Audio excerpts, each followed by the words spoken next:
Ah, Ah. Quelle date sommes-nous? nous sommes le mardi 22 novembre. Nous sommes en musique, en direct du marché Jean-Talon à Montréal. Bonjour, bienvenue à des Kiwis et des Hommes. Où que vous soyez dans la francophonie, bonjour, bonjour, Ah. bonjour.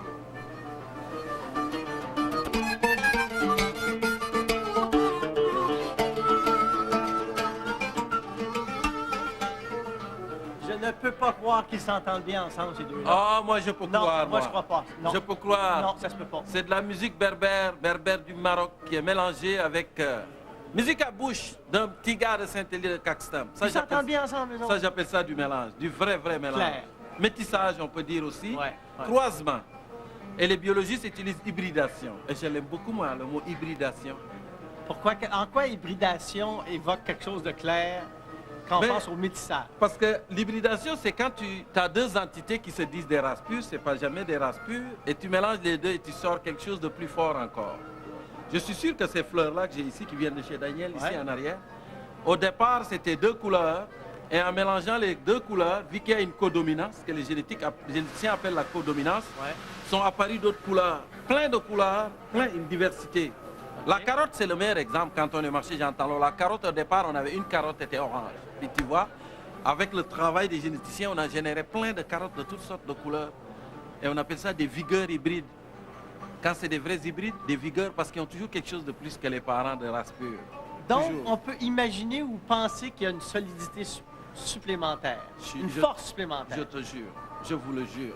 Quand on sent, on dit souvent, quand on sent l'odeur de quelqu'un, nous les humains, et on dit j'aime son odeur, ce qu'on évalue, c'est la distance qui sépare ta famille de la mienne. Et on appelle ça les complexes majeurs d'histocompatibilité. C'est un gros mot pour rien dire, mais quand tu dis j'aime l'odeur de cette fille, c'est parce que tu testes la distance qui sépare sa famille de la sienne.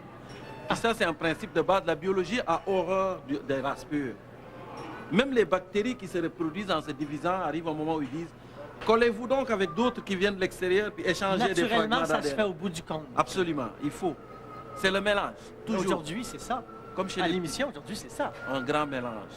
Isabelle Correa et Eduardo Ibanez sont à Saint-Aimé. Ils fabriquent du fromage latino Oui. là-bas, qui est distribué partout au Canada. Elle lancerait une fromagerie en temps. Oui, La fromagerie d'antan.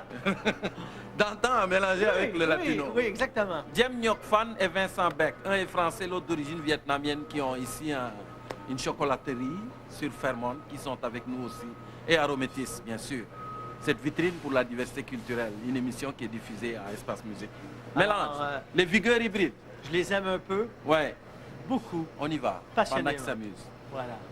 Un peu, beaucoup, passionnément. Attention, plateau dans 4, 3, 2. Comment ça va? Anita est belle. Et la famille? Il y a des petites emmerdes. Et les enfants?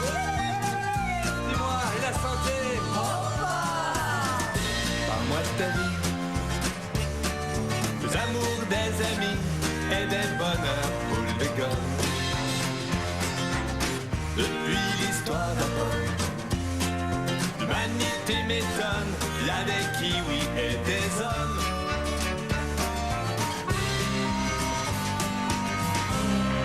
Alors, parlant de métissage, voici pour toi Diem Ngoc Phan, c'est pour toi. Et tu la traites de jaune? Non, c'est pas ça que j'ai dit. C'est pas ça. Et toi, Vincent Beck, je Je n'ai n'ai pas pas un ceci. asiatique une fleur jaune. Mais pourquoi pas? Ben Bon, non, ça y est, c'est OK, trop j'ai cliché. compris le message. Bon, Ouais, tiens. ça. Bon, voilà. Bon, tiens. OK, OK, ça va bien. Bon, là, ça va bien. Voilà.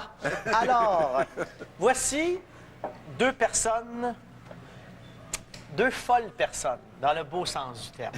Deux folles personnes qui ont créé, entre autres, j'ai bien dit entre autres, ceci. Asie, un voyage culinaire. Ce livre-là, c'est tellement beau, C'est vrai, hein? tellement intéressant, tellement enrichissant. Ouais, c'est... Bravo. Qu'est-ce que c'est et pourquoi ce livre? Bravo! C'est à vous de répondre. À vous de répondre. Merci. Non, avant tout, on avait fait ce livre, c'était juste pour faire voyager la famille à travers différents coups de cœur qu'on a eus dans ces différents Voyager pays d'Asie. votre famille? Oui, notre famille. Au début, c'était juste notre famille. OK. Donc, on est parti là-bas. Moi, je voulais maîtriser Illustrator et Photoshop. Ma femme écrivait, on faisait des mises en page et on l'envoyait à, je dirais, aux périodes de 2 semaines. Enfin, Ouais. Toutes les 2 semaines, on envoyait ça à nos familles. Oui. Et là, il y a des gens qui se sont greffés à nous, d'à droite, d'à gauche, parce qu'ils ont tripé sur tel ou tel produit qu'on trouvait dans les marchés, ou les gens qu'on photographiait, tout ça. Parce que vous êtes allé là-bas pendant un an. C'est ça, pendant un an. En Asie. 324 jours, presque un an. Très bien. Vas-y, Ben, c'est ça, on a fait 7 pays. Donc, la Thaïlande, le Vietnam, le Laos, le Cambodge, la Birmanie, la Chine, le Japon et c'est tout. c'est tout. Donc, c'est ça. Donc, ce livre est en 7 chapitres, un chapitre pour chaque pays. Et à travers un an, on a été aussi donner des cours de pâtisserie Vous avez dans fait des du ONG. bénévolat, entre autres. Exactement. Au Vietnam et au Cambodge. Parce que quand on est parti, quand on a mis ce projet en route avec Ngop, on s'est dit, oh, ok, on part. Ok, ça c'était le grand but. Puis Ngop a dit, si on donnait un peu de notre temps. Puis après, on dit, ouais, mais comment donner de son temps? Et c'est ça, on a commencé par faire des recherches sur Internet pour voir s'il y avait des écoles de pâtisserie. Puis les écoles, on voulait y aller pour vraiment rencontrer les gens du pays. Pour vraiment vivre avec eux ce que les gens vivent au quotidien. Donc on a commencé par avoir une école au Vietnam, qui nous aurait répondu, qui était d'accord avec nous. Mais il y a toujours un petit stress parce qu'on ne savait pas comment on allait être reçu. Bon, Ngop parle le vietnamien, donc il n'y a pas de problème sur le Vietnam et tout ça, mais on a été au Cambodge aussi. Et, le fait d'aller dans ces écoles, c'était vraiment C'était vraiment un échange, c'était vraiment le Mais fun. j'imagine cette petite attention appréciée des jeunes aussi. Ah oui, exactement. Ça venait des deux bords. D'aller donner des ateliers à des jeunes qui ne sont pas habitués à avoir toute cette attention-là, c'est... Ouais, c'est vrai que ça... Mais comment vous êtes rencontrés les deux? Parce que toi, tu es français d'origine. Oui, 100%. Et... Moi, je suis vietnamienne, mais d'origine, Québécoise. mais je suis québécoise. Ouais. Je suis venue ici quand j'avais 2 ans. Donc, je suis québécoise.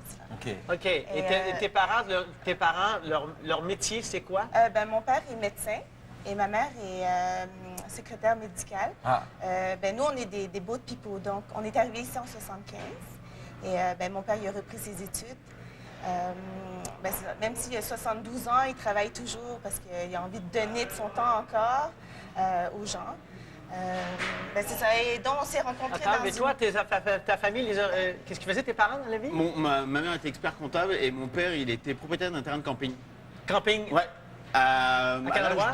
En Charente-Maritime. Charente-Maritime. À La Rochelle. En fin de compte, c'est à l'âge de 12 ans, mon père, il a toujours eu ce rêve de monter un terrain de camping. Et ma mère a fait les démarches et tout dans toutes les mairies. Puis on s'est retrouvés à acheter un champ de maïs, à tout raser, puis à construire un camping là-dessus. Alors, pourquoi 2 personnes qui ont des univers totalement opposés Différents. se retrouvent ensemble? C'est à cause d'un bec. À cause d'un bec? Il s'appelle pas Vincent Beck, lui? Oui, c'est ça. Il a donné un French kiss. Quand est-ce que tu l'as French kiss? c'est personnel. Ah, oh, il n'y a pas de personnel, rien de personnel ici. Non, on s'est rencontrés, elle montait les escaliers, je les descendais, je l'ai vue, j'étais tombé en Et flash. j'étais où? À la Gascogne. Ouais, Parce donc, que en je travaillais à la fait, Gascogne. ouais, Ouais, j'étais c'est ça. chocolatière Chocolatière. pendant 6 ans. Et Et moi, je venais d'arriver et d'ailleurs, c'est le chef du... comment s'appelle l'hôtel? L'hôtel qui m'a... Le chef où j'ai été voir... Je me rappelle plus. Ah, je me rappelle plus. C'était un Ça Vietnamien. va très mal. C'est Ça ça. va très, très mal. Non, le chef était vietnamien. Ouais. Et le chef de cuisine, quand je suis arrivé ici à Montréal, je connaissais personne. Queen Elizabeth, je pense. Non, c'était pas le Queen Elizabeth. C'est pas c'était grave. le Sheraton, exactement. Ah. Là, quand je suis arrivé au Québec, je connaissais personne et tout ça, et je me suis dit, comment je vais rencontrer des gens de la profession? Puis je me suis dit, aller dans un hôtel de luxe, il y aura toujours sûrement un Français ou quelqu'un qui va m'aider. Et j'étais au Sheraton, je demande à voir le chef, et la réceptionniste, elle me dit, oh oui, il est super sympa et tout ça. Et je me retrouve devant un Vietnamien avec l'accent québécois. Oh my God! Je comprenais pas ce qu'il me disait au début. Mais il a été très gentil, il m'a dit, tu sais, moi, quand je suis arrivé ici, il y a quelqu'un qui m'a donné un coup de main, et je veux remettre ça. Et il m'a aidé, et il m'a trouvé cette place à Gascogne. Ah. Et c'est comme ça que ça a commencé avec la communauté vietnamienne, en fin de compte. Oui, ou la famille l'a accepté.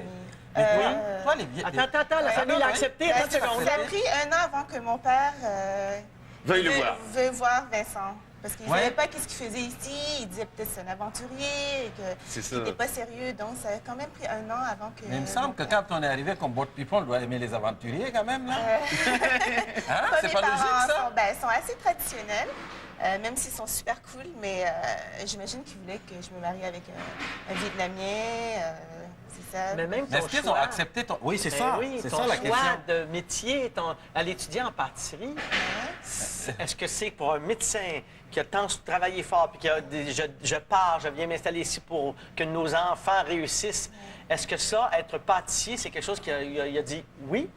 Non, pas au début, parce que j'ai quand même fini mon bac en finance. Ah, quand même. Il fallait quand même avoir un bac. Et ensuite, j'ai dit à mes parents, je vais faire ce que j'aime dans la vie et c'est la pâtisserie. Et j'étais allée à l'ITHQ, j'ai fait mon cours et ensuite, j'ai commencé à travailler. Mais parce que je pense qu'il faut faire ce qu'on aime dans la vie. Il faut faire ce qui nous passionne. Ouais. Parce que la vie est tellement courte, je trouve que c'est ça. Faut expérimenter. Après, c'est vrai que des fois, c'est pas évident et tout ça, mais quand on fait ce qu'on aime, on n'y pense pas, on voit pas les heures, on voit pas ceci. Vous savez, le métier de l'alimentaire, c'est un métier qui est très dur, mais ça coule dans nos veines. Si on l'a, tu passes à travers toutes les épreuves. C'est du chocolat. C'est ça, Le oui. chocolat qui coule dans tes veines. Hein? 100%. Ah ouais. Alors, il y a eu plein d'univers. Il y a eu, je pense que tu as travaillé à la construction du tartarin. Oui, c'est ça. Je pense que tu as eu un lien aussi avec l'élaboration d'Avroglace. Oui. Et il y a maintenant le Chemcoba. Chemcoba, c'est bien dit? C'est ça. Sur la rue Fairmount. C'est un Tu es lieu... entré là, toi, cet été? Oui, c'est un lieu, je vous le dis là, ça devient presque un lieu de pèlerinage. C'est vrai. Allez goûter les glaces, goûter le gâteau, c'est un endroit où on va absolument s'arrêter. Ils sont beaux, les produits. Écoutez, puis là, il y a les glaces. On pourra en parler longtemps des glaces parce qu'à chaque semaine, je pense, il y a presque, vous changez des saveurs. À toutes les 2 semaines, on faisait de la crème Ouais. glacée molle et ça, c'est vrai que ça a fait beaucoup de parler de nous cet été. Oui, absolument. Et ensuite, il y a tout cet univers de la pâtisserie. C'est ça. Juste ça, là. Je vais aller chercher parce que là, on voit ça, là. Juste ceci. Ça, vous pouvez en manger des quinzaines. Les chouquettes. Les chouquettes. Les chouquettes originaires Passe donc la de chouquette, France. voir. Tiens, de France, mais encore, Je la connais trop pas large ça, de la moi. France. Oh, ouais! ouais. On est où, les chouquettes? Est-ce qu'on est dans le sud? Non, C'est Normandie, non, en haut. ouais, On est en haut. c'est ça, c'est On plus est en vers haut. le Chez haut. les ch'tis? Ouais, OK, d'accord, chez les Eh, mais ch'tis. là, c'est vide, il y a de la Je tricherie sais, là-dedans. non, mais c'est parfait. Qu'est-ce que c'est que ce truc? Tu le vois, tu penses que c'est plein, mais il n'y a rien là-dedans. Non, c'est ça la merveille de la chouquette. C'est ça. Les Ça se cannelés. mange vide. Les cannelés sont les près de Bordeaux, je pense. Près de Bordeaux. Et qu'est-ce qu'il y a ici? Ça, c'est quoi? Ah, ça, c'est un gâteau éponge, c'est citron et noix de coco. Alors ça avait été vraiment un coup de cœur. Ça se trouvait au Japon. On a vu ça au Japon et c'était vraiment magnifique. Donc les Japonais sont vraiment friands de ça. Ça, le tapioca à la banane, les brownies. C'est beau. Alors, avec vous, ce qu'il y a de merveilleux, c'est que ce qu'on déguste est exceptionnel, vraiment. Merci. C'est très, très bon. En plus, dans ce livre Asie, un voyage culinaire, ce ne sont pas que des photos. Ce n'est pas qu'un récit de voyage, mais il y a un récit. On apprend, il y a une dimension humaine. Il y a des tableaux extraordinaires, il y a des calendriers qui nous mettent en contexte. Tout y est pour voyager avec vous. C'est vraiment un beau livre. On a vraiment essayé. C'est hot. C'est vraiment. Merci. C'est hot. Et Merci. moi, j'ai hâte d'aller là, chez Kim Koba. il faut, hein? Juste à C'est côté ça. de Vito, là. Exactement, sur la rue Fairmount à Montréal. Alors donc, tiens, je mettais à toi de présenter, moi je mange une chouquette. Est-ce que je présente? Qu'est-ce que je présente? Ah, on rencontre la famille Malgache. C'est notre ami, il s'appelle Friedrich Randramiakatra. Ça, c'est plus difficile à prononcer que ton nom qui est... D'ailleurs, dis-le. Friedrich Non, Randramiakatra. mon nom. Ah, toi, tu t'appelles Jem Nyok Fan. Oui, exactement. Jem Nyok Oui. Fan et Friedrich qui nous a accueillis chez lui. Et c'était la générosité, comme chez vous. Non, Ouais. On va Merci. aller chez lui après la pause.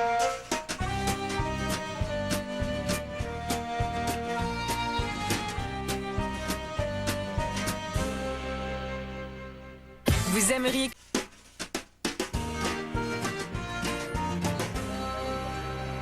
Ah, c'est beau. Oh là là! C'est vraiment beau. Tellement de choses. Hein? Alors, cette pâtisserie glacier... Glacerie. Mais comment on l'appelle dans le fond? C'est une pâtisserie, c'est une glacerie? Qu'est-ce que c'est?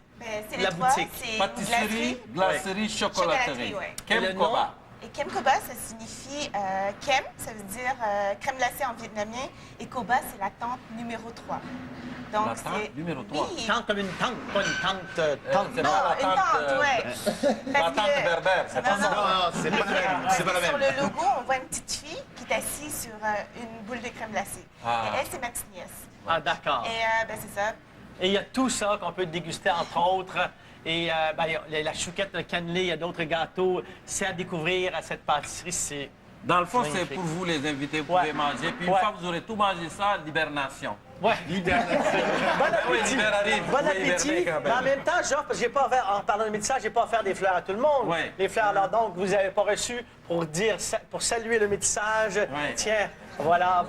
Est-ce que vous avez reçu, vous? Pas encore, hein? Non. Vous avez pas eu vos fleurs, voilà, pour le métissage. Alors, Boucard annonce les invités demain, tiens. Alors, c'est le Lyon. Au Lyon, vous allez avoir Catherine Trudeau qui va être au Lyon si vous voulez l'écouter, Catherine Trudeau. Demain à l'émission, c'est une spéciale émission catalane avec Eric Villadrich, Ferran Adria, que vous connaissez, Francis va aller le rencontrer, et en cuisine. Oui. Frédéric Laplante qui va cuisiner à la façon Ferran Adria. Le restaurant s'appelait El Bouli, hein, Ouais. un des plus grands restaurants de la planète. Ça a été pendant Ici, 5 au ans marché. le plus grand au monde. Exactement.